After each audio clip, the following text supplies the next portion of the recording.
Ayan ang ating menu for the day. Sa ating kusina ni Mare.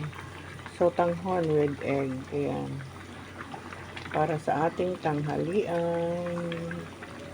Don't forget to like and subscribe my YouTube channel, mga Mare. Ayan. Yummy, yummy.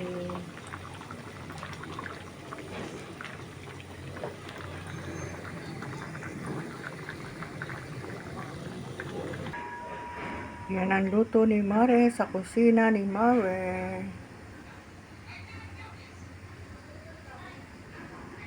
Thank you for watching.